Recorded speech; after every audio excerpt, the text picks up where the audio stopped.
connaître Dieu, n'est-ce pas? Au départ, peut-être le premier coup, connaître Dieu. On a dit dans ce cours que la connaissance de Dieu va te rendre conscient de toi-même, n'est-ce pas? Pourquoi? Parce que toi, tu viens d'où?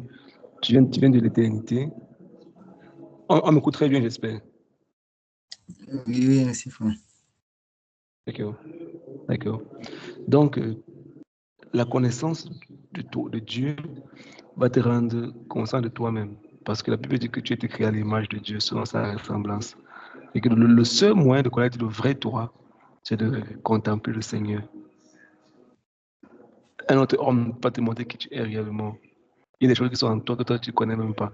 Mais c'est plus tu passes de temps avec Dieu, plus tu vas avoir le temps avec Dieu, plus le Seigneur va te montrer qui tu es réellement. Et on a dit que connaître Dieu, c'est chercher à se connaître soi-même, se rapprocher de sa propre personne, toucher, du doigt qui nous sommes réellement, frôler du doigt qui nous sommes réellement. Parce qu'on a expliqué, n'est-ce pas? Et on a dit que connaître Dieu, c'est fondamental pour un chrétien. Un chrétien qui ne passe pas du temps à chercher Dieu. Un chrétien qui ne prend pas le temps pour connaître Dieu. Il ne connaîtra jamais la raison pour laquelle cela a été, il ne finira jamais sa course. C'est ce qu'on a dit, n'est-ce pas? Que connaître Dieu, c'est fondamental. Et après, on a parlé de l'homme au jardin d'Éden. On a dit ce qui s'est passé. C'est que l'homme était avant, ce qui s'est passé avant que l'homme a perdu ce pouvoir qu'il avait dans la présence de Dieu. Et puis il s'est retrouvé loin de Dieu, séparé de Dieu. On a expliqué clairement ce qui s'est passé. On a vu ce qui s'est passé là-bas. On a vu au départ comment ce qui s'est passé au départ. L'homme était dans la présence de Dieu. L'homme a perdu ce qu'il avait le plus cher qui était Dieu, n'est-ce pas? On a vu, on a expliqué clairement comment la volonté de Dieu, ce n'est pas le fait que c'est que tu demeures dans sa présence. Et c'est qu'ils ont perdu dans le jardin de l'Éden, c'était ça. On a dit qu'il y avait deux arbres, n'est-ce pas? L'arbre de la connaissance du bien et du mal et l'arbre du... Quel autre arbre? De la vie. L'arbre de vie, n'est-ce pas? Oui.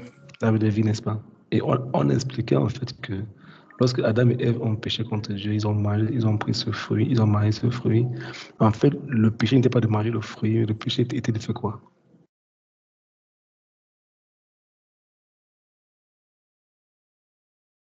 Le péché même était de faire quoi? Désobéir à Dieu. Désobéir à Dieu, justement. Le péché n'était pas le fait de manger le fruit. Le péché était de aller contre ce que Dieu a dit. On se comprend? Et on a vu ensemble que dans la Bible dit que celui qui se met sous, celui à qui tu obéis, c'est celui qui a triomphé de toi, n'est-ce pas? Tu te fais esclave de celui à qui tu obéis, n'est-ce pas? Oui. On a dit que quand l'homme mangeait ce fruit, en fait, il décidait de quitter sous l'influence de Dieu et se mettre sous l'influence du diable. C'est à cause de ça que l'homme il a soumis ce que Dieu lui a donné, il l'a donné au diable. Il l'a donné au diable, n'est-ce pas? Et on a expliqué en fait que ce jour que Dieu, l'homme a perdu ce pouvoir et Dieu ne pouvait pas aller récupérer ce pouvoir au diable, n'est-ce pas? Et Lucrèce, c'est Lucrèce. Lucrèce, pourquoi Dieu ne peut pas aller récupérer le pouvoir là au diable? Donc, je ne comprends pas. Pourquoi Dieu ne pouvait pas aller récupérer le pouvoir du monde au diable?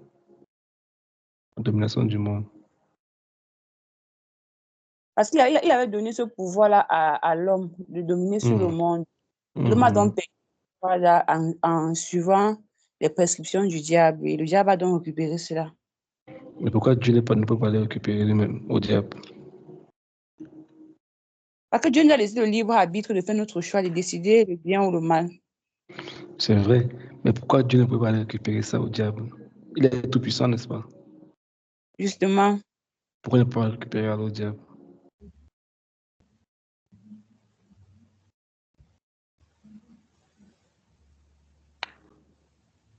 Il y a de grâce. Quelqu'un peut aider l'ivresse? Qu'est-ce qu'on avait dit ce jour? La nature de Dieu, c'est sa fidélité. Ce qui dit Il est fidèle à sa parole. Justement, parce que justement, n'est-ce pas? Parce que Dieu est juste, n'est-ce pas? Il a dit ce qu'il dit, c'est ce qu'il fait, n'est-ce pas? Si il est Dieu parce que c'est sa nature, ce qu'il dit, il en fait. S'il ne fait pas ce qu'il dit, c'est qu'il n'est pas Dieu.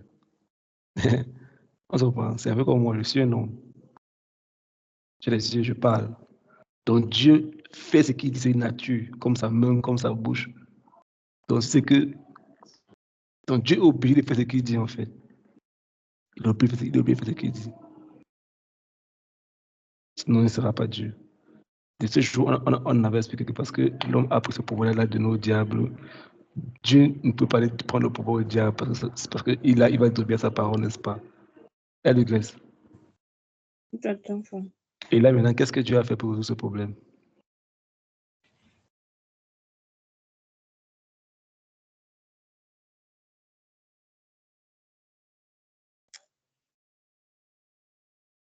Comment Dieu a réglé le problème là pour récupérer le pouvoir au diable?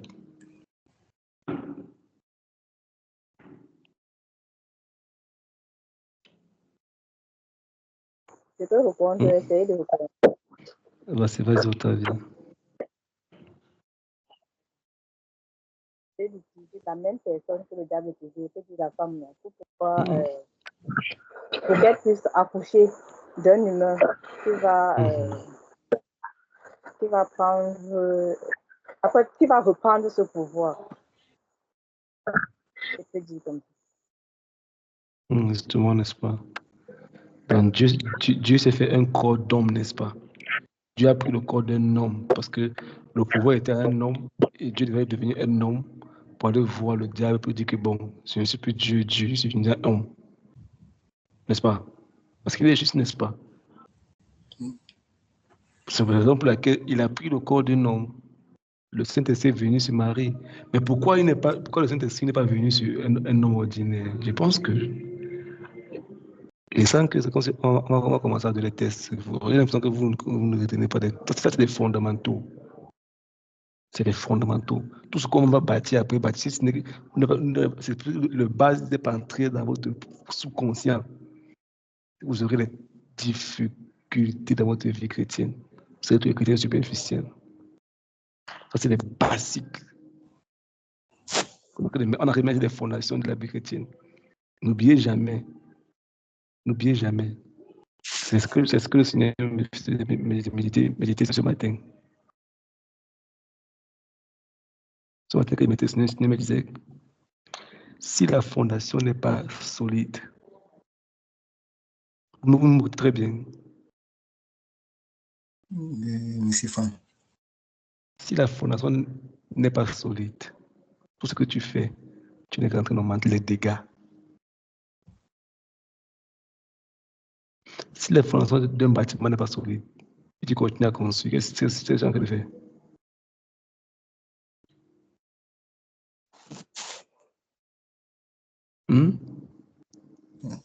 Ça va détruire les autres autour de toi aussi. Ça détruit et détruit les autres autour de toi. Tu fais qu'augmenter les dégâts que ça va causer. Si la fondation n'est pas bien construite, tu es encore en train de lever un seul, mais ça tombe, c'est pas grave. Mais quand la fondation est bonne, tu mets la dalle, première dalle, deuxième, troisième, quatrième, cinquième, dans la fondation en bas, parce que quand ça va tomber, tu fais qu'augmenter les dépenses et les problèmes, tu augmentes, en fait, tu crées le plus mal. S'il y a un truc dans ta vie que tu n'as pas réglé, tu avances avec ça. Ta fondation dans ton cœur n'est pas réglée. Tu sais où tu es égoïste, tu fais ça à l'église, tu augmentes les responsabilités, tu augmentes les dégâts que tu vas causer plus tard. Donc, quand je pose des questions, vous me rassurez si votre fondation est la base est vraiment là. Sinon, on ne peut pas avancer. On va vous parler du Saint-Esprit, la gloire de Dieu, mais s'il est basique, pourquoi Jésus est venu sur la terre? Ça sera compliqué pour toi de croire en l'amour de Dieu. Ça sera compliqué pour toi de comprendre pourquoi il y a certains trucs qui arrivent dans la vie. Et ce jour, on avait expliqué en fait que Jésus est venu pour nous reprendre le pouvoir que Adam avait au départ. N'est-ce pas? C'est qu'il a dit tout pouvoir je vous donne le pouvoir maintenant, j'ai récupéré. On se comprend. La domination. Peut-être sur un coup plus tard, on verra ça. Nous voyons peut-être. Peut-être d'abord, on verra ça. Mais on a dit que ce jour que Dieu s'est formé un corps d'homme pour aller récupérer ce pouvoir. C'est ce qu'on a expliqué ce jour, très bien, très clairement. Et maintenant, on dit que quand tu connais Dieu, c'est que tu comprends. Après, on a parlé du deuxième point. On va aller rapidement pour ne pas traîner dessus. Deuxième point, on va parler du salut. On a expliqué le salut clairement, n'est-ce pas? On a vu les principes du salut, n'est-ce pas? On a dit que le salut, c'est ce que le Seigneur Jésus-Christ nous a accordé, n'est-ce pas? C'est quand il est mort pour nous, non seulement ça, il a pris le pouvoir de l'ennemi, un de deux, il est mort pour nous en nous libérant de tout péché, de toute faute. Ça veut dire qu'on n'est plus coupable de rien, on n'est plus coupable d'aucun péché. Mais ce jour, on avait expliqué qu'il y avait 2 points. On a dit qu'il y a la différence entre la miséricorde et le salut. Quelle est la différence entre la miséricorde et le salut?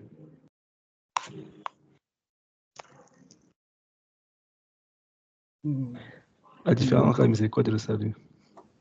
Si je peux essayer, on avait dit ce jour que la miséricorde est ne pas recevoir le traitement que je mérite par rapport à une faute que j'ai commise. Et la grâce, c'est recevoir quelque chose que je ne mérite pas. Très bien. Ça, tu as très bien compris, Loïc. Très bien. C'est ce qu'on avait expliqué ce jour, n'est-ce pas?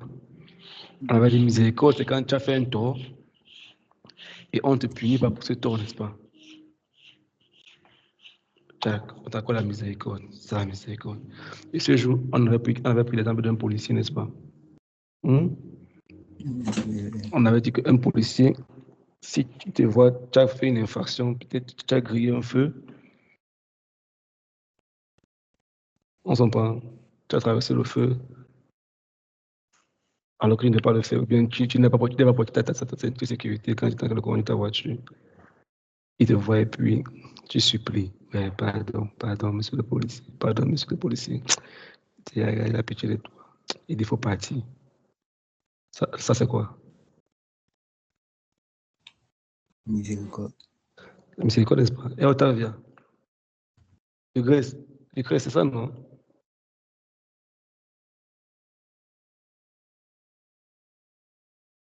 Est-ce que le grâce est là? Donc, je suis là, mais je n'ai pas fait les premiers coups, ce qui fait qu'il ne peut pas me répondre, il ne peut pas filmer. Bon, du coup, c'est pour toi la poussine, il faut qu'on revienne. Donc, du coup, c'est ça, n'est-ce pas? C'est ça la miséricorde. C'est quand elle lui graisse. Quand la miséricorde, c'est quand tu ne reçois pas une faute que on doit te punir pour cela. Par exemple, l'enfant à la maison casse le verre, ou bien ton enfant, ou bien un enfant, et puis il fait une faute. Il ne le punit pas pour la faute qu'il a fait. Tu as fait miséricorde. On s'en parle. On se comprend. C'est la miséricorde. Quand un policier t'arrête en route, tu as fait une infraction, il ne te punit pas, il te dit il faut laisser partir. Ça, il t'a fait miséricorde. Maintenant, quand on parle de la grâce, c'est quoi? C'est quand c'est un policier qui est honnête. Il dit, je suis policier, je dois faire mon travail. La loi dit que si quelqu'un a fait une infraction, on doit le punir pour ça. Parce que dans la norme, en fait, s'il te laisse partir sans te punir, lui-même, il est en train de violer la loi. Son parent. Je comprends. Il joue la loi en te laissant partir. Nous, la loi dit que quand tu fais une erreur, on doit te punir pour ça. Donc, si c'est un policier qui est honnête, qu'est-ce qu'il va faire? C'est un policier qui est vrai dans son travail et qui ne veut pas violer la loi. Il va te faire une infraction. Il va faire un document. Il va te faire, bon, ici, par exemple, ici chez nous, quand c'est comme ça, on te reçoit seulement un SMS et puis on te dit seulement que tu dois payer tes soins pour ce que tu as fait. Ici, là, ils sont terribles, quoi. Ici, là, on te stoppe pas. Il y a des caméras intelligentes. Donc, quand ils traversent la piam, ta face, tu reçois un SMS pion dans ton téléphone que c'est une amende. C'est compliqué. Donc, nous, on aime nos Afrique, là, on aime l'Afrique comme ça. Donc, c'est un policier qui est honnête. Quand il t'a pris, t'as commis une infraction, il te fait une amende, mais il paie à ta place. Il faut partir maintenant. On va. Donc, il te fait une infraction, mais il te dit que tu ne payes pas, il te fait partir. C'est ça la grâce. Quand il paie à ta place, il ne t'impute pas la faute d'abord de un. Et Dieu, il te donne encore quelque chose que tu ne méritais pas. C'est la grâce de Dieu. Donc Jésus-Christ nous a fait face à la grâce, c'est qu'il nous a d'abord, il a payé le prix pour nous. Hein? Ce qui devait tomber sur nous, il a pris ça sur lui. Il n'a pas imputé ça sur nous. On comprend le Christ. On se comprend. Donc ce que tu devais payer là, il a dit que bon, laissez la partie, je vais payer à sa place. C'est ce que Jésus a fait pour nous. Ça, on appelle ça la grâce, n'est-ce pas? Ce jour, on a expliqué clairement. On a vu l'anatomie spirituelle d'un chrétien. On a vu les schémas. On a vu la vie chrétienne. On a vu le corps, l'âme et l'esprit. On a expliqué ça clairement. C'est qu'on ne peut pas aller voir les cours. Après, on a vu la nature de Dieu, la nature de l'homme. On a vu ça. On n'a pas expliqué en profondeur, comme on a dit dans notre temps, c'était dit. On a vu les préliminaires, les basiques, la nature de Dieu, comment Dieu est comme ça, Dieu est comme ça, Dieu est comme ça, Dieu est comme ça, le caractère de Dieu. Plus tu connais le caractère de Dieu, plus tu vas t'apprendre à devenir comme Dieu. Parce que plus tu passes du temps avec Dieu, plus tu deviens comme Dieu. Plus tu passes du temps avec quelqu'un, plus tu commences à devenir comme quelqu'un, tu commences à parler le langage de la personne, tu commences à utiliser le vocabulaire de la personne, tu commences à utiliser les mots de la personne. Plus tu passes du temps avec cette personne, on s'en parle. Plus tu t'exposes à quelque chose, plus tu commences à manifester la chose automatiquement sans faire d'effort. C'est le naturel au travers de toi. Donc, plus tu passes du temps avec Dieu, plus tu es dans la présence de Dieu, plus le Seigneur est en train, plus le Seigneur se manifeste au travers de toi. On a vu la nature de Dieu, comment Dieu est, Dieu est, Dieu est, Dieu est. Et on a dit que l'un des plus grands pièges du diable, c'est quoi? C'est de nous dénaturer la nature de Dieu, n'est-ce pas? Donc, Dieu n'est pas comme ça, tu penses là. Dieu n'est pas si bon que ça. Dieu n'est pas comme ça. Dieu va te punir. Dieu va faire comme ça. Tu as péché. Dieu ne va pas te pardonner. Le diable, son premier but, c'est de dénaturer la nature de Dieu à nous, pour nous éloigner de Dieu. On s'en prend. Que tu dois connaître le caractère de ton Père, qu'il est amour, il est bon, il est.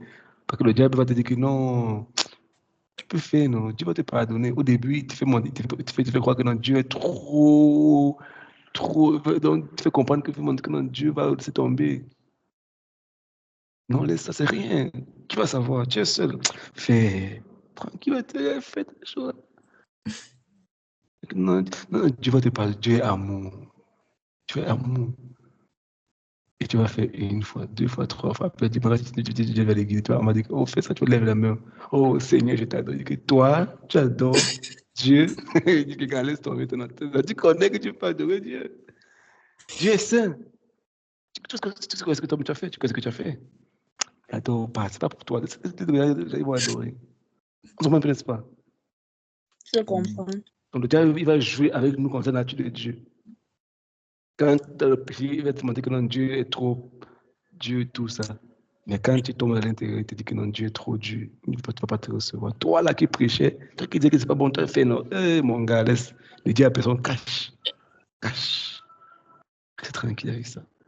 Et on a vu que c'est pas ce que Dieu veut là-bas.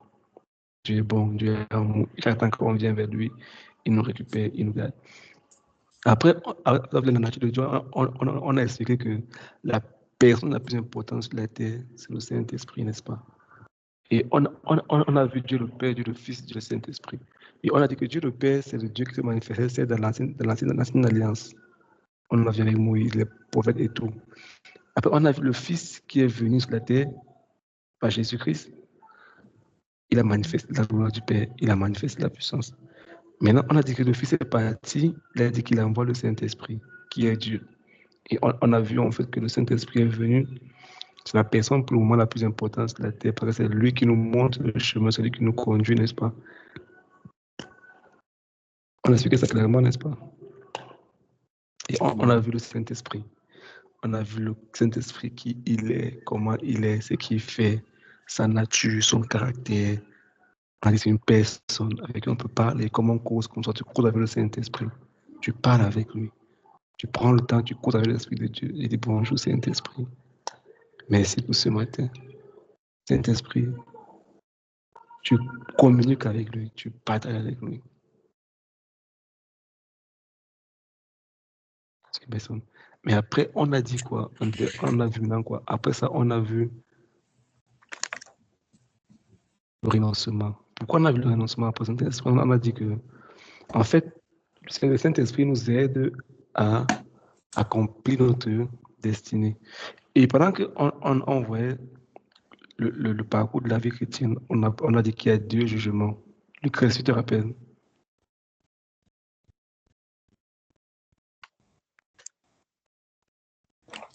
Donc, on a dit qu'il y a...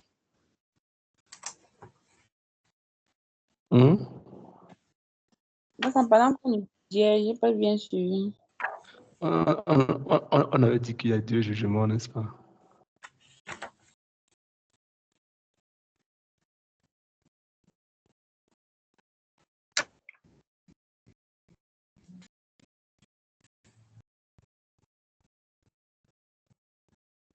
Qui se rappelle? Othello, je te rappelle.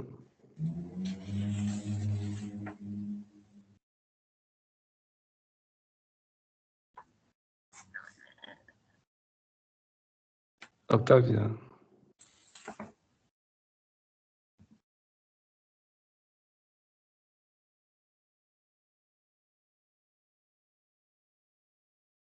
Lui qui te rappelle? Il va se rappeler? Bon, je ne sais pas si je me rappelle de parler. Des noms. Vas-y, Lucrèce. On avait dit qu'il y a le jugement des croyants et des non-croyants. Le jugement des croyants, c'est quand? Le jugement des non-croyants, c'est quand? On a dit que le tribunal du Christ, c'est pour ceux qui étaient enfants de Dieu. Il est maintenant pour séparer les brebis et les moutons.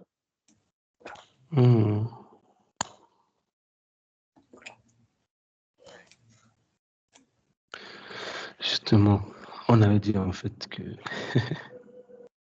on avait dit justement, c'est ça, Lucrèce. Mais pour bien expliquer ça, je rappelle encore qu'on est en train de suivre une formation. Mon but, c'est qu'après ceci, vous soyez capable de former d'autres personnes. Les cours que vous recevez, ce n'est pas seulement pour vous de recevoir, puis j'ai compris, j'ai encore une information de plus. Non. Que tu dois comprendre, tu dois recevoir, tu dois comprendre et tu dois faire de ça ta propriété. Tu peux être capable d'enseigner à quelqu'un. On s'en parle du Christ. Quand tu dis que du Christ, pourquoi Jésus est venu sur la terre? Tu dois être capable de commencer dans le jardin d'Éden. Tu commences là-bas, tu développes, tu dis qu'il a mangé le fruit, tu développes jusqu'à tu dis, ah, on s'en parle. On se comprend. Est-ce que Jésus est Seigneur? Tu dis oui, Seigneur. Tu commences, tu le développes. Il est Seigneur, pourquoi? Parce que il a reçu le pouvoir dessus de tous les noms. Pourquoi? Parce qu'au début, l'homme avait le pouvoir. Après, il y a donné au diable. Après, Dieu a pris le pouvoir. Dieu est venu sur lui, la femme et tout ça, et Dieu est venu par elle, et puis il est parti, et tout ça. Tu dois développer tout ça. C'est ça qu'on appelle ça, c'est une école. Tu t'es peut-être comme un chrétien ordinaire, on dit, ah, Jésus est bon, Dieu. Non, tu dois arrêter les trucs que qu'on t'a enseigné. Tu es capable de démonter ça avec un discours convaincant. On n'est pas là pour être chrétien que non, Dieu est bon, Dieu est qu'on fait le cul d'enfant là, non, c'est pas le cul d'enfant, non. Donc, on avait dit ce jour, on avait dit que connaître le Saint-Esprit, parce qu'on a dit qu'il y a 2 jugements. Le jugement des croyants et des non-croyants. On avait dit ce jour. Et ceux qui ont lu l'Apocalypse ont vu là-bas qu'on a dit qu'il y a les gens que leur nom sera écrit dans le livre de vie. Si ton nom n'est pas écrit dans le livre de vie, tu es de l'autre côté, n'est-ce pas? Et on a dit que nos noms sont écrits dans le livre de vie le jour qu'on donne nos vies à Jésus. Ce jour, il écrit ton nom dans le livre de vie. C'est un. Mais ce n'est pas pour nous. Nous, nos noms sont écrits. Donc, on n'aura pas ce jugement. On passe seulement, on vient, quand tu viens seulement dans les c'est entre nous. Ok, son nom est écrit. C'est bon. On peut mettre les exemples de ma blanche qui est moi de moi. C'est qu'elle arrive au ciel seulement. On ouvre seulement, voilà, son nom est écrit. C'est bon. Elle a traversé. Maintenant, elle va passer par le jugement de Christ. Est-ce que tu as fait tout ce que tu t'es appelé à faire? Est-ce que tu as fait? À quel niveau tu as laissé le Saint-Esprit? On a dit que le jugement de Christ, c'est où Jésus-Christ sera lui-même le juge, où il est avocat, demain sera le juge. Et à quel niveau tu as laissé le Saint-Esprit travailler au travers de toi? C'est ce qu'on avait dit ce jour. Que les œuvres que tu as travaillées, ce n'est pas toi qui le fais, c'est Dieu qui le fait au travers de toi parce qu'il a préparé des plans pour toi. Maintenant, son but, c'est que tu laisses l'Esprit de Dieu le faire au travers de toi. Tu dois maintenant te disposer, offrir ton corps, comme Paul l'a dit, en sacrifice, afin que Dieu puisse utiliser ce corps pour faire sa volonté. C'est ce qu'on avait expliqué clairement, n'est-ce pas? Et on a dit maintenant comment relier le Saint-Esprit. On a vu ce cours. C'est une personne, on n'a pas en train de profondeur, on a vu le basique. On a qui explique parce que tout ce que tu dois faire, c'est lui qui doit t'aider à le faire. Il doit t'aider à accomplir ta destinée. Et connaître, vivre avec lui, c'est important, mais tu ne peux pas faire, tu ne le laisses pas faire. Paul dit que si je vis, ce n'est pas moi qui vis. Paul dit si je vis. Un instant, je vais porter les lunettes. Paul dit si je vis, ce n'est pas moi qui vis, mais c'est Christ qui vit en moi, n'est-ce pas?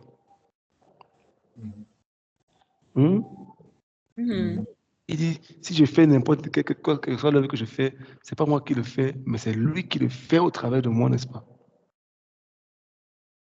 Mais pour qu'il doit le faire, tu ne peux pas vivre de si vie. Quelqu'un d'entre vous doit mourir. Et on a dit, c'est ce qu'on appelle, tu passes par la croix, tu renonces à toi-même. C'est ce qu'on a dit la semaine passée, n'est-ce pas? On a vu la semaine dernière. Que tu dois maintenant renoncer à toi-même pour laisser Christ vivre avec l'intérieur de toi. Vous voyez que les cours s'enchaînent, n'est-ce pas? Ça se suit. C'est bien organisé comme ça. Aujourd'hui, maintenant, on va voir. Aujourd'hui, on va voir mes deux natures. Mes deux natures. Oh, le gars s'est arrêté.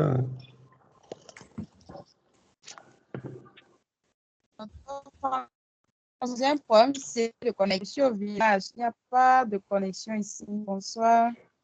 Bonsoir, il n'y a pas de souci. Sois béni là où tu es. Que le Seigneur te fasse grâce. Amen. D'accord. Aujourd'hui, on va voir mes deux natures. Aujourd'hui, on va voir l'introduction de deux chrétiens. Deux chrétiens.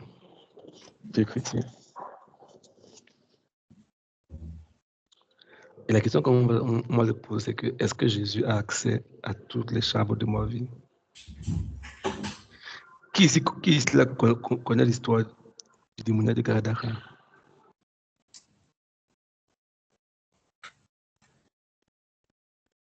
Qui ici connaît l'histoire du démoniaque de Gadara?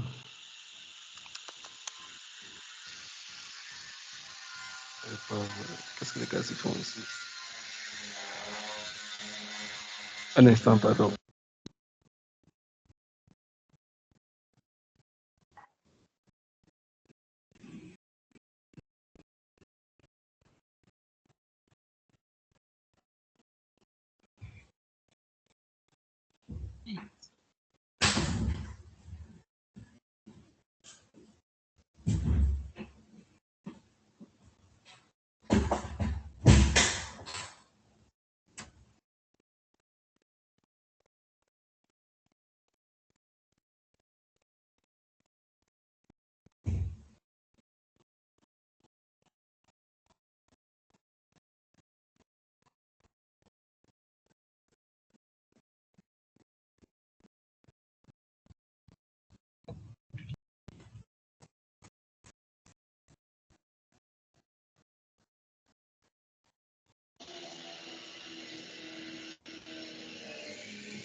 C'est très bruyant. Bon, on parvient quand même. Bon, je parviens quand même à t'écouter. Ça s'est arrêté. Oui, mais ils sont en train de faire des rénovations dans les salles, là, tout ça. Bon, je disais tantôt, qui connaît l'histoire de démoniaque de Gadara?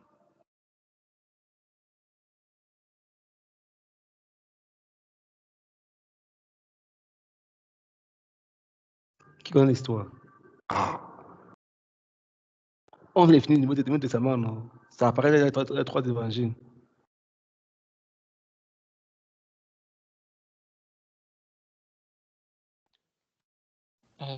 C'était celui qui était possédé d'une légion de démons.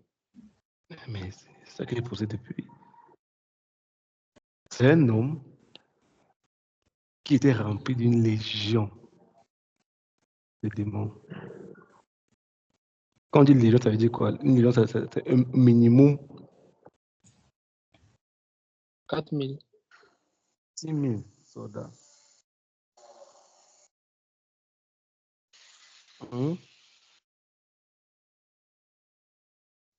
Minimum 6000 soldats à l'époque romaine.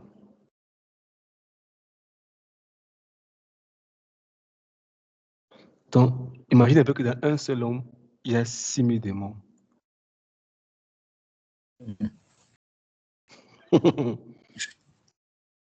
Eloïc.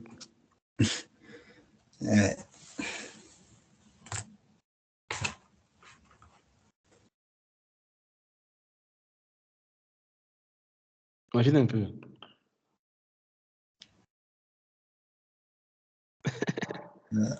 Imaginez un peu. Les démons, là, ils vivaient où? Ils restaient où? Dans son pied, dans son oreille, dans ses yeux. Comment ils se repartissent jusqu'à 6000 dans tout son corps?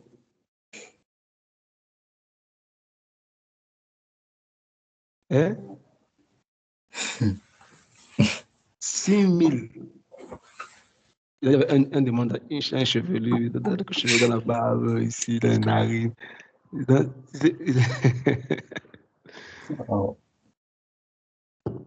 Je ne sais pas. Imaginez un peu. Voyons ensemble Marc 5, verset 9. Marc 5, 9. Rapidement, on conclut, et puis on se pas. Moi, je compose demain.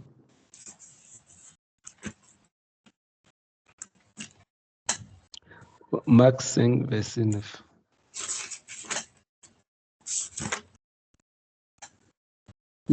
Marc 5, verset 9. Là, il est écrit, Jésus demande à l'homme, comment t'appelles-tu? Il lui répond, je m'appelle Armée, parce que nous sommes nombreux. Amen. Voilà, dans ta version, on dit une armée, n'est-ce pas? Oui. C'est pas vrai. Dans ta version, on dit une armée, n'est-ce pas? Dans ta version, on dit une légion. On dit un minimum 6000 personnes. Mais quand je dis, toi, comment il t'appelle? Tellement il était nombreux qu'il n'a pas donné un nom. Il dit que bon, le chef va dire que bon, si on va commencer à citer les noms maintenant, c'est que c'est peut-être 2 semaines. On va dire parce que le groupe, c'est un groupe de personnes, c'est une légion, du coup, c'est une légion. Là, ça fait un coup, là, tu vas comprendre le langage rapidement. C'est une légion de soldats qui sont une armée qui est en leader. Ils sont tellement nombreux qu'on pense, si on va commencer à compter, on ne sait pas où on va s'arrêter, n'est-ce pas? Ça veut dire quoi? Lorsque on a vu l'homme, on avait expliqué ensemble que qu'est-ce que l'homme. Je prends mon temps d'aller doucement et calmement pour que vous puissiez bien comprendre où on est en train de venir. Parce que je me rends compte que quand il part vite là, vous faites le suivre ou ne suivez pas. Je préfère maintenant prendre mon temps et ralentir doucement. Lucas, on a dit que qu'est-ce qu'un homme?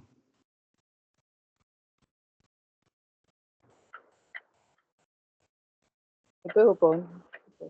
Vas-y, Octavia. L'homme est un esprit qui, dans un corps, possède une âme. Il possède une âme, n'est-ce pas? Il faut qu'un esprit possède une âme, n'est-ce pas? Et quand les gars disent qu'ils sont une légion, ça veut dire quoi? Ils sont des esprits, n'est-ce pas? Qui font comment? Qui possèdent une âme. Rappelez-vous, n'oubliez jamais. On avait expliqué en fait que quand un esprit est dans un corps, il n'est pas là pour se balader, il n'est pas là pour se reposer, non. L'esprit qui est en toi va toujours se manifester. Toujours. Si tu as un esprit d'orgueil, il sera tout le temps rempli d'orgueil. Tu as un esprit de critique, tu vas critiquer tout le temps. Tu as un esprit d'impudicité, tu seras impudique tout le temps, tu n'auras pas de repos. Que l'esprit qui entoure toujours se manifester. Un esprit ne se repose pas jamais à quelqu'un, jamais de la vie. Si tu as des timides, tu seras tout le temps timide. Tu as l'esprit de force, de courage, tu seras tout le temps fort, courageux, l'esprit de foi, tu seras toujours rempli de foi tout le temps. Mais tout esprit qui est en toi se manifeste toujours. Mais ça reste la sagesse se manifester, l'intelligence se manifester. Ton esprit possède toujours l'âme. Et rappelez-vous que l'âme, c'est celui qui a une personnalité dans ton âme. Donc l'esprit possède ton âme pour que l'âme puisse donner l'intuition au corps. C'est clair, n'est-ce pas? Donc quand il était rempli par au minimum 6 000 démons, ils étaient tellement nombreux en lui. Il se manifestait, souvent il se coupait, souvent il se faisait ça, il se taillait. Donc les gens ne passaient pas parce que souvent tu passes, il t'arrête, il te vise les pieds, il peut même te tuer, il était tellement dangereux. Donc il y avait tellement d'esprits de manifestation à l'intérieur, donc vous ne savez plus qui il était. Vous ne savez plus qui il était. Il y avait 6 000 minimum en une seule personne. Et maintenant, la langue, qu'est-ce que la Bible dit? La Bible dit que Dieu est tellement grand. La Bible dit que Dieu est tellement grand. Ça veut dire quoi? Que Dieu tient la terre entre ses mains, n'est-ce pas? Non, on a fait que d'enfants. Dieu tient la terre entre ses mains. Voilà. Si Dieu tient la terre entre ses mains, la Bible dit que Dieu mesure la distance de la terre avec son doigt comme ça. Donc Dieu veut mesurer d'un point à un point avec sa main. Il tient la terre comme ça. C'est là, il regarde tout. Il regarde tout entre ses mains. C'est ce que la Bible dit. Que je le crois ou pas. En tout cas, si tu es ici, c'est que tu as cru. Quand le pasteur dit souvent que tu as commencé à croire, donc crois. Tu as cru qu'une vierge pas inventée, tu as cru. Crois, il faut toujours rester parce que ne choisis pas ce qui est dedans pour croire. Si tu as commencé à être fou, sois fou jusqu'à la fin. Tu as dit que nous sommes fous. Donc, tu as commencé à croire seulement jusqu'à la fin. Ne choisis pas ce que tu as croire dedans. C'est écrit qu'une vieille enfant, tu as cru, qu'un homme t'a sauvé, les morts, tu as cru. Crois le reste, une fois le tout. Un peu dit qu'il mesure la terre avec sa main comme ça. Il tient la terre avec ses mains. Mais la Bible dit que ce grand Dieu que le monde ne peut compter, si on mettait dans la terre, ça ne peut pas contenir Dieu, il est plus grand que tout le monde entier. Vous comprenez ça? La Bible dit que le monde ne peut pas contenir Dieu. Que lui tient la terre avec ses mains. Il ne peut pas entrer à l'intérieur. C'est petit pour lui. Hein? Mais la Bible dit que Dieu trouve sa place dans le cœur d'un homme. Le cœur d'un homme est aussi grand que la terre. Tu as compris? Mais imagine que quelqu'un lui a 6 000 démons. Il peut prendre plus. C'est vrai que c'est lui son petit pour l'instant. Il avait toute une armée en lui. Il peut prendre plus que ça. Mais Dieu trouve sa place dans le cœur d'un homme. Et donc, raison pour laquelle tout ce que tu as dans ce monde, tu peux avoir les femmes, les enfants, les voitures, ton cœur ne sera jamais rempli parce que ton cœur a la forme de Dieu. C'est seul qui peut remplir ce cœur, seul. Ton cœur est tellement grand que tu peux avoir les milliards, tu veux encore toujours, tu voudrais toujours plus. Ton cœur est tellement grand. Mais ça, ton cœur a la forme de Dieu. C'est lui seul qui peut remplir ce cœur. Et quand tu l'as, tu te sens, oh mon Dieu, ton cœur est en paix. Tu fais, comme quand je me couche et dors, plein d'assurance. Matin, quand je me lève, plein d'assurance. Quand il sait qu'il veille sur moi, il sait qu'il m'aime. Il est avec moi. C'est que rien ne m'arrive sans passer par lui. Il trouve sa place dans mon cœur. Maintenant, quel est mon point quand on parle des chambres de mon cœur? C'est que ton cœur est tellement grand. Rappelez-vous des moments qu'on a vu la parabole de Semeur. On a expliqué que Jésus parle de la parole de Semeur, il a parlé de 4 types de personnes dans la parole de Semeur. Qu'est-ce qu'il appelle les 4 types de personnes dans la parole de Semeur? Il y a les 4 types de cœurs, n'est-ce pas? Premier cœur, c'est que la sémence qui tombe sur quel chemin? La parabole du semeur, c'est Matthieu 13, non? Oui, Matthieu 13. Il y a 4 types de semences. La première sémence tombe sur quel chemin? Tombe où? Au bord du chemin. Au bord du chemin, n'est-ce pas? Au bord du chemin, qu'est-ce qui se trouve au bord du chemin? Ils entendent la parole, mais le diable arrive tout de suite et enlève ça des Ils entendent la parole du roi, c'est ça, n'est-ce pas? C'est le premier chemin. Deuxième type de terre, c'est quel type de terre? Elle tombe où? Sur le plein de pierre. Sur une pierre, n'est-ce pas? Sur le terrain rocailleux, n'est-ce pas? Ça commence à pousser, mais ça manque de solidité, n'est-ce pas? Et quand vient une difficulté et tout, ça meurt parce que ça n'était pas approfondi. Troisième utilité, ça tombe où? Sur des plantes épineuses. Dans les épines. Dans les épines, n'est-ce pas? Et elle veut pousser, n'est-ce pas? Et les épines étouffent. Quand un chrétien qui est rempli des soucis de la vie, et mon mariage, et mes enfants, et tu veux croire en Dieu, mais la parole qu'on sait dans ton cœur, ça veut pousser, mais les soucis empêchent ça de sortir de toi. Les soucis, toi, tu luttes ici, là, ça lutte aussi par là-bas. La parole de Dieu peut porter la fruit, mais tu mets ton cœur toujours là-haut, je vais manger quoi demain, je vais faire comment? Et la parole ne peut pas produire les fruits. Ça crée de lutter avec le monde, mais il n'y a pas de tout ça. Et la quatrième terre, c'est la terre où on tombe sur une terre qui est bien nettoyée et elle pousse, elle produit des fruits. Et dans cette parabole, Jésus parlait du cœur de l'homme. Bon, dans le contexte qu'on va voir aujourd'hui, on peut prendre un peu le contexte. Mais Jésus veut dire que ton cœur, dans plusieurs domaines de ta vie, il y a des endroits où ton cœur, c'est une bonne terre. Et des endroits où ce n'est pas une bonne terre. J'aime souvent dire qu'il y a des personnes qui, eux, ils aident facilement, ils ont le cœur disposé à donner, à servir. Quand on prêche le service, la prêche la bonté, n'est-ce pas? Et là, ça nous pousse encore à donner davantage, à servir, parce que c'est son cœur la bonté. Ce n'est pas de la discipline. Non.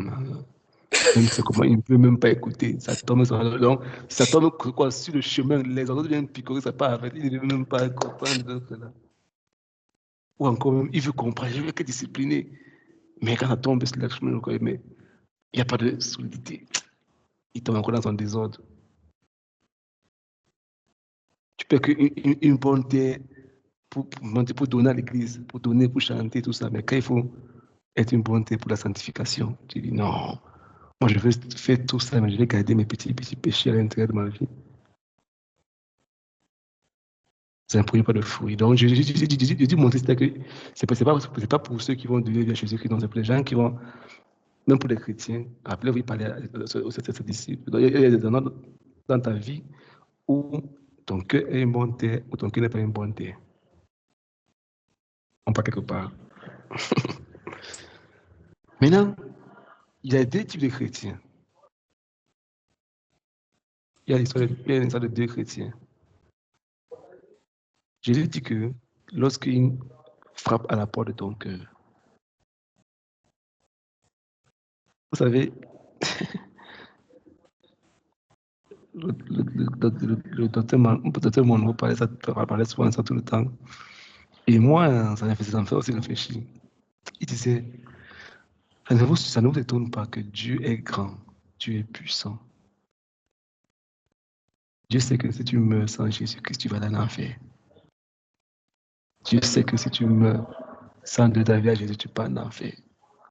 Et Dieu dit qu'il t'aime d'un amour éternel, qu'il t'aime tellement. Mais pourquoi il faut que tu acceptes?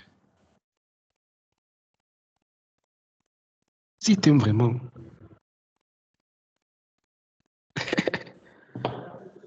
on répondra à cette question forcément un autre jour.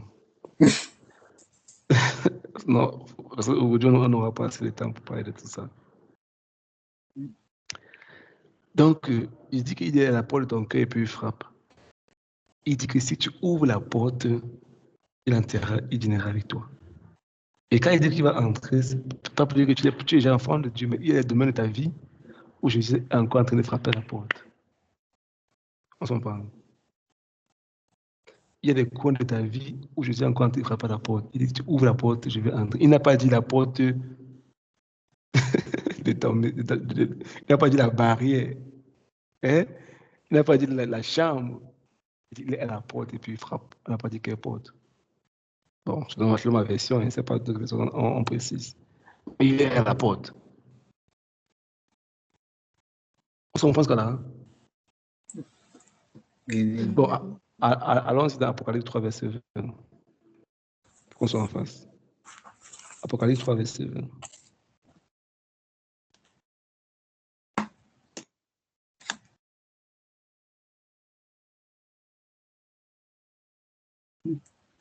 Oui. Allons-y, disons Apocalypse 3, verset 20. Quelqu'un va dire pour nous. Voici, je me tiens Voici, je me tiens à la porte et je frappe. Si quelqu'un entend ma voix et ouvre la porte, j'entrerai chez lui, je souperai avec lui et lui avec moi. Amen. D'accord. Et si tu ouvres la porte, il va entrer et puis avec toi, il va faire ça. Il n'a pas dit, il y a des gens qui Jésus frappe à la porte. Non, Seigneur, ma maison n'est pas propre. Attends, reste dehors. Tu vas avoir arrangé ça. Quand ça serait propre, tu vas venir. Et tu vas vouloir arranger 1 an, 2 ans. Vous savez, tu n'as fini jamais d'arranger. Tu vas toujours vouloir arranger avant de venir à Jésus. Non, tu souffres d'une blessure, quelqu'un t'a brisé ton cœur, tu as mal. Non, Seigneur, attends d'abord, je vais d'abord régler ça, après tu vas venir après. Dis non, je sais que tu as mal, je vais te guérir. J'ai le meilleur avec moi, ce Saint-Esprit. Laisse-lui entrer, laisse-le simplement entrer, laisse le gloire entrer, tu verras ce qu'il fera de toi. Laisse-le, c'est vrai, tu verras. Mais il frappe à la porte. Il dit, si tu ouvres la porte, il entre chez toi. Maintenant, il y a l'histoire de 2 chrétiens que Jésus a fait demandé la permission d'entrer dans leur vie. On a parlé, on a prêché, ils ont ouvert la porte à Jésus. Les 2 étaient tellement contents. Je me rappelle, moi, au départ, j'étais tellement content. Je dormais, j'étais heureux. Je disais, oh, waouh! Tellement heureux d'avoir reçu le Seigneur.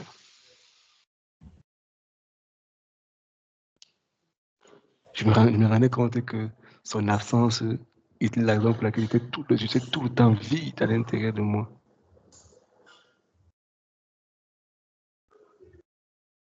Je me sentais toujours vide et perdu à l'intérieur.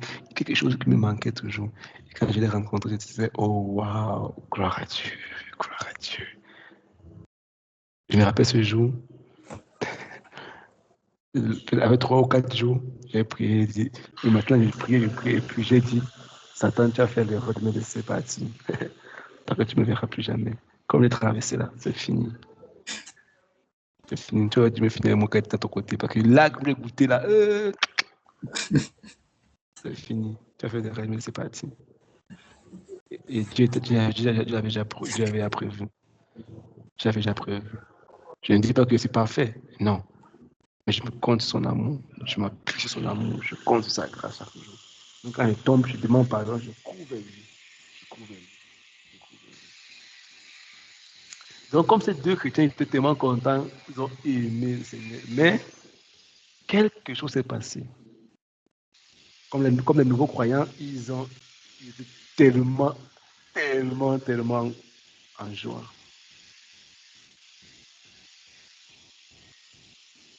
Que le Seigneur est entré dans leur vie, dans les cœurs, et que les péchés étaient pardonnés. Chacun d'entre eux était tellement content d'avoir l'assurance qu'il devait partir au ciel. Assuré clairement que si je meurs ici, je me rappelle avant de passer des nuits, je pleurais dans la nuit. Et début du temps, je demande au Seigneur vraiment qu'il me redonne cette passion. Je pleurais, je pleurais. Je savais, j'étais convaincu que j'étais sauvé. Je pensais à mes frères, Seigneur, si mes parents quittaient le monde aujourd'hui, si mes frères quittaient le monde, qu'est-ce qu'ils vont devenir? Je priais, je pleurais dans la nuit, je pleurais, Seigneur, pardon. Mais c'est mal. Et depuis le Seigneur vraiment restaure ce fardeau dans mon cœur. Depuis le Seigneur restaure ce fardeau dans mon cœur. Je suis tellement content. Les deux personnes ont laissé Jésus-Christ entrer. Ce qui s'est passé, c'est que Jésus est entré dans le salon, la grande partie de leur cœur. Cette partie du cœur qu'on garde toujours propre, présentable pour les visiteurs.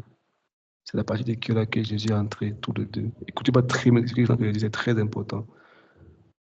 Il est entré dans la partie, le salon. Et quand un étranger vient dans une maison, il est dans le salon, n'est-ce pas? Les deux ont le Jésus entré dans leur salon, qui est la partie présentable qu'on voit lorsque on entre dans la vie, on voit d'abord le salon. Mais il y a aussi une partie de leur vie, comme on les a enseigné, où ils ont fait Jésus entrer, c'est la partie de la chambre, une chambre qu'on appelle la chambre spirituelle. Quand on prie au nom de Jésus. Le matin, on se lève, on prie. Oh Jésus, tout, c'est la chambre, le côté spirituel là-bas. Quand on a le temps, on lit la Bible, ce n'est pas une discipline. Donc, Seigneur, pardonne-nous.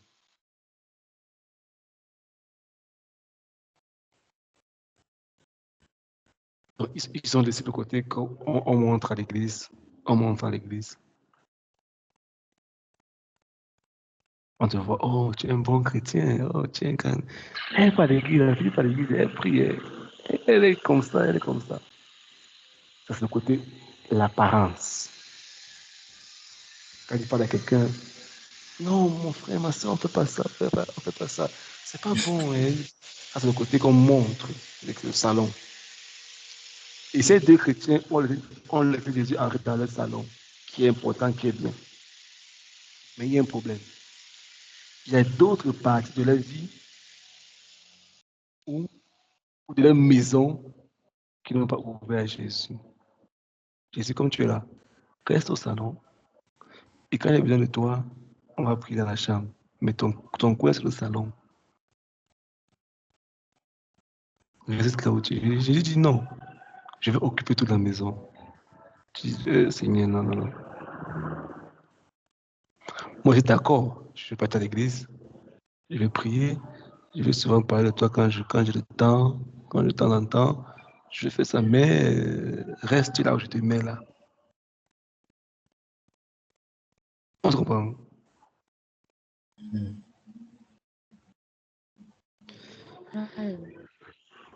On se comprend ce là.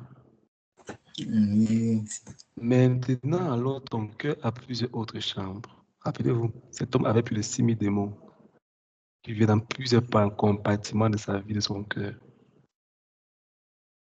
qui étaient en lui, dans des dispositions, dans des sentiments, dans des émotions, dans ta manière de penser. Il y a plusieurs chambres à l'intérieur de toi. Et Jésus veut occuper tous ces endroits-là.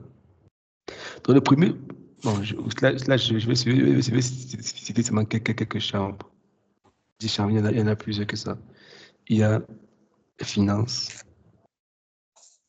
dans tes possessions et dans ton management, comment tu gères tes finances, ce que tu possèdes, comment tu régularises tes choses, ton temps, ton argent et tout ça.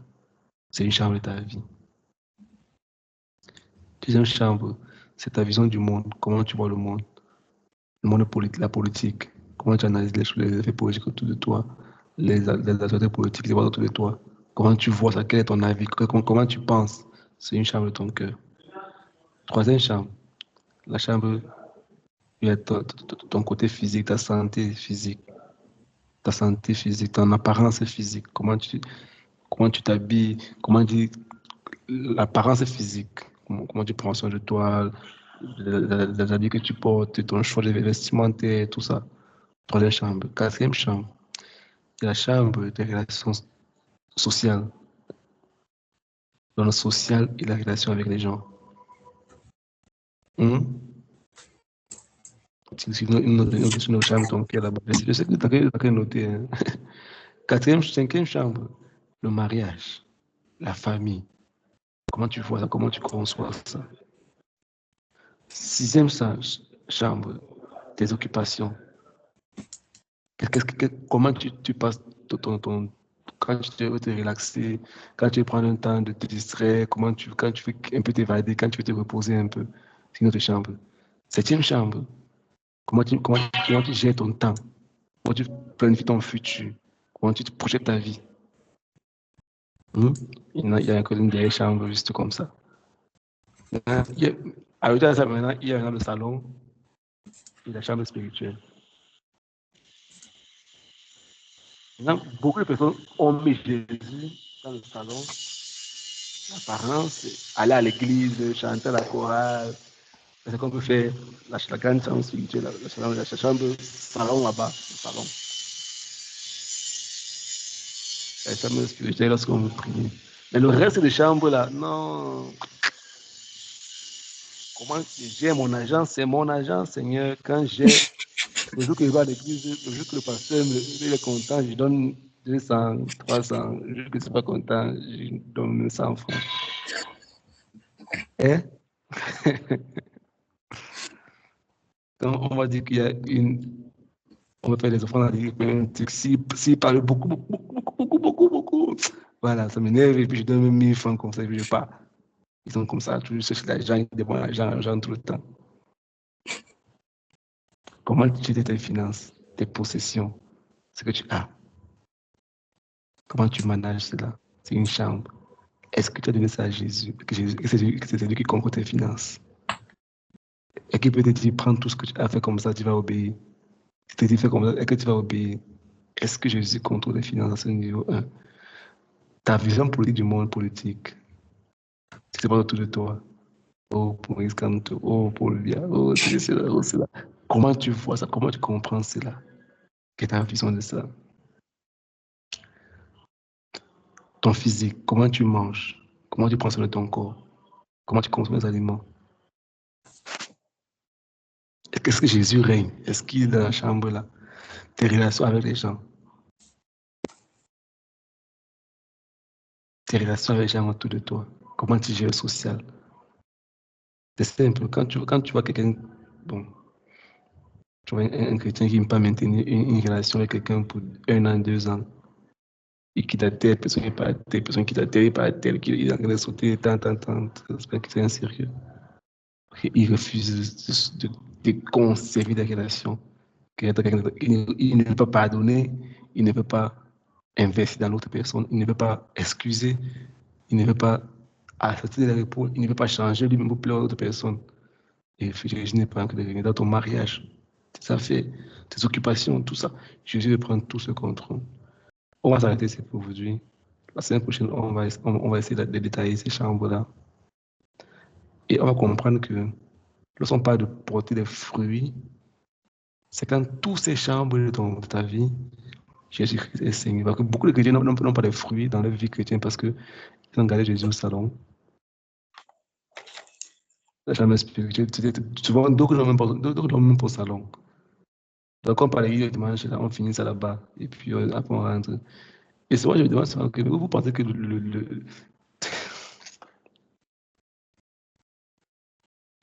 Donc, celui qui combat ta vie, qui est le diable, il va t'attendre souvent le dimanche quand tu pars à l'église. Il va t'apprêter le dimanche, là, les 2 heures que tu pars à l'église, là. 2 heures. Souvent, tu passes la journée la nuit de la veille à arranger l'habit, repasser. Tu fais 1h30 pour te maquiller, mettre le tic. Tu prends ton temps, tu mets tes 2 chaussures, un dans le sac, et puis, et quand tu arrives à l'église, tu as seulement peut-être, tu arrives en retard, même quand on a fait le tic. Tu as que seulement tu t'assois. Et le pasteur est en train de parler souvent. Quand il parle, tu penses à ce que tu vas manger après, comment on va faire les trucs après, tu vas sur ton téléphone. Et puis on se lève aussi, on prie, après on chante, on danse, et puis tu rentres. Tu vois que le gars, il va rester, et puis ça ne dérange même pas. Quelqu'un qui attaque ta destinée pense à la génération, ça ne gêne pas. Il dit, joue là-bas quand tu veux. C'est comme quelqu'un qui part à la réunion, on cotise l'argent. De toute façon, ici, on t'a de commenter, on parle, après tu rentres. Ta vie n'est pas changée, tu ne peux pas pour changer, tu ne peux pas pour changer. Tu ne sais pas pourquoi tu peur, pas pour te dire que tu es où. Pourquoi je ne viens pas vous dire, tu as quel problème? Ou bien tu parles pour que le jour que tu as des problèmes, qu'on puisse t'aider. On a réunion, non? Comme une jungle, ça, non? Tu vas cotiser pour que le jour que tu as besoin qu'on cotise pour toi aussi. Mais tu ne parles pas pour être changé, tu ne parles pas pour te transformer. Non. Ton but, ce n'est même pas d'apprendre quelque chose de plus. Ton but, ce n'est même pas de découvrir. Ton but, ce n'est même pas de quelqu'un d'autre personne. Ton but, ce n'est même pas de ne souffrir même pas après Dieu. Moi, je me rappelle à l'époque, je pleurais à l'église. À l'église, je dis Seigneur. Je dis Seigneur.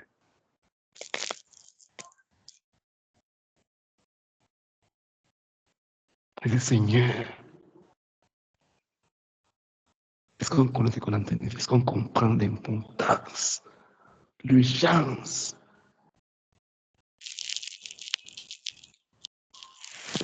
La semaine prochaine, on va essayer de voir les autres chambres du cœur. On va essayer de, par la grâce de Dieu, et puis on aura un petit exercice qu'on va faire. Après, on va voir mes deux natures. Ça, ce n'est qu'une introduction pour voir les deux natures de l'homme. Et vous allez comprendre que tout ce qu'on fait, on n'est qu'au début. Parce que ce que Dieu fait avec toi, il y a tellement de choses. J'espère qu'il a dit que je maîtrise. Je connais, moi, je ne connais pas. Je ne suis qu'un ignorant. C'est l'Esprit de Dieu qui, par sa grâce, il nous conduit. Donc, Dieu, par sa grâce, va nous conduire encore. Mais pour clôturer aujourd'hui, je vais te dire simplement, ces chambres qu'on a citées, prends le temps de comprendre ça. Prends le temps de poser des vraies questions dans ta vie. Prends le temps. Demande, je vous disais, il y a quelques semaines en arrière, quand tu te lèves le matin, quand tu as un temps d'être seul, prends le temps avec toi-même. Prends rendez-vous avec toi-même. Regarde les gens qui sont entrés dans ta vie les 2 dernières années. Regarde ce qui s'est passé dans ta vie pendant cette période. Regarde les gens que tu as rencontrés. Regarde ce qui s'est passé dans leur vie pendant ce temps. Ce n'est qu'un petit exercice. Tu verras si tu as entré la main de Dieu ou pas. Parce que Dieu envoie les gens vers toi par rapport à ce que tu as à leur donner. Et Dieu envoie les gens vers toi par rapport à ce qu'eux doivent te donner. Prends le temps et puis aussi parce que c'est là que l'homme qui peut te projeter ce que tu es réellement. Moi, les gens qui sont autour de toi, est-ce que si vraiment tu es dans les mains de Dieu, tu verras qu'il y a tellement de choses dans ta vie où tu as quitté le chemin depuis longtemps. Tu as quitté le chemin depuis.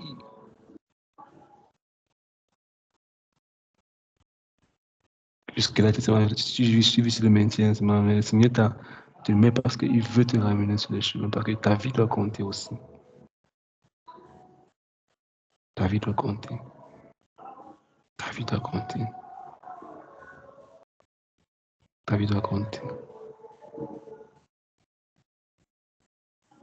Ta vie doit compter. Père, merci pour ce soir. Sois béni pour ce que tu es et pour ce que tu fais.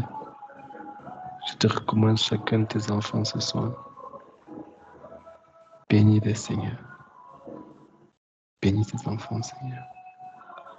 Je couvre ce lancement de Jésus-Christ. Je plaide ton sang, Seigneur, chacun de nous, nos activités, ce que sont appelés à faire. Que ta grâce nous accompagne chaque jour de gloire en gloire. Au nom de Jésus-Christ. Amen. Amen.